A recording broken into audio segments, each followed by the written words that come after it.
Vous êtes survivaliste, prépeur, ou simplement vigilant, prévoyant. Vous croyez avoir tout anticipé, tout réglé, tout prévu. Et puis un jour, en 2 secondes, tout fout le camp. Voici mon histoire. Bonjour à tous. J'ai pris un ton un peu dramatique pour vous faire part d'une aventure qui m'est arrivée pas plus tard qu'avant-hier et qui a été pour moi l'occasion de réfléchir sur la préparation à l'inattendu. Alors voilà, il se trouve que j'étais en train de rouler sur une route qui me semblait un petit peu glissante parce que j'avais déjà vu que ma tenue de route n'était pas parfaite. J'ai regardé la température, j'ai vu qu'il faisait 6 degrés. Donc ça m'a étonné que la route soit glissante à 6 degrés, mais en fait il y avait une espèce de petite couche de givre qui était visiblement à moitié fondue et qui rendait cette route particulièrement glissante, sans doute par le fait qu'elle n'était pas éclairée par le soleil. Il y avait pas mal d'arbres sur le côté et le soleil était derrière. Donc du coup, je roulais prudemment, j'étais même pas à 70 certainement sur cette route. Et puis il y a eu un virage.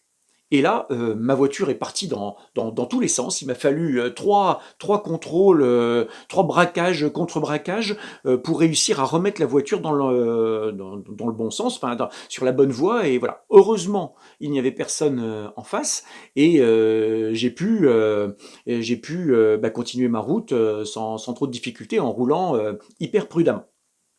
Alors du coup, je me suis dit, on a beau être un petit peu prévoyant, hein, et encore, moi je suis vraiment pas le plus prévoyant, mais il y a des gens qui ont tout prévu, qui ont des stocks, qui ont des armes, qui ont des vivres, des médicaments, qui sont des malades, mais dans le bon sens, qui sont des malades de la survie ou de la préparation, et un jour, sur une route à la con, alors qu'il fait 6 degrés, oh ben on peut se foutre en l'air et finir dans le fossé.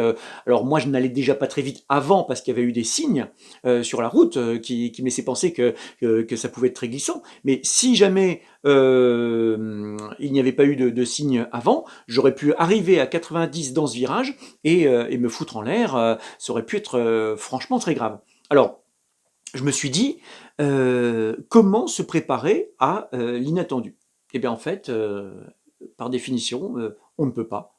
Voilà, c'est-à-dire que bien évidemment, on va pouvoir se préparer le mieux possible, essayer d'être observateur, essayer d'être vigilant, prévoyant dans tous les domaines d'activité, dans tous les domaines de la vie aussi, personnel, de voisinage, etc. Et on se retrouve constamment surpris par l'inattendu, voilà, et on ne peut absolument rien faire à ce moment-là, quasiment.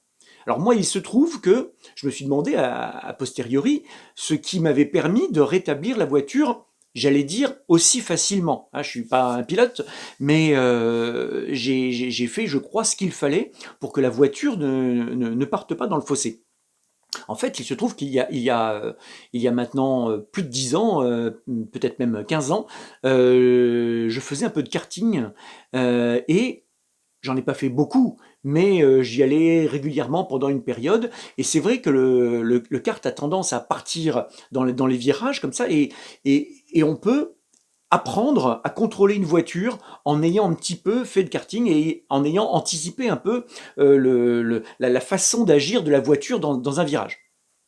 Donc, je me suis dit que c'était peut-être ça. J'avais gardé des réflexes, j'avais gardé voilà, de vieux réflexes de karting au volant de ma voiture l'autre jour sur une espèce de verglas, là. Et c'est peut-être ça qui m'avait sauvé. Bon, mais je ne sais pas exactement. Et donc, du coup, voilà mon expérience du jour. Je voulais vous en faire part parce que je trouve que c'est intéressant de voir que dans la vie, il y a toujours un truc qui peut nous surprendre. C'est pas forcément un gars qui va arriver avec un couteau. C'est pas forcément une inondation ou un tremblement de terre ou une centrale nucléaire qui explose. Ça peut être tout simplement un peu de verglas sur une route ou n'importe quelle autre connerie qui va venir nous pourrir la vie, voire nous prendre la vie.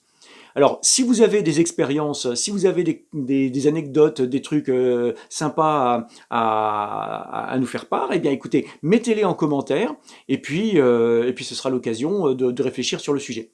Allez, à plus!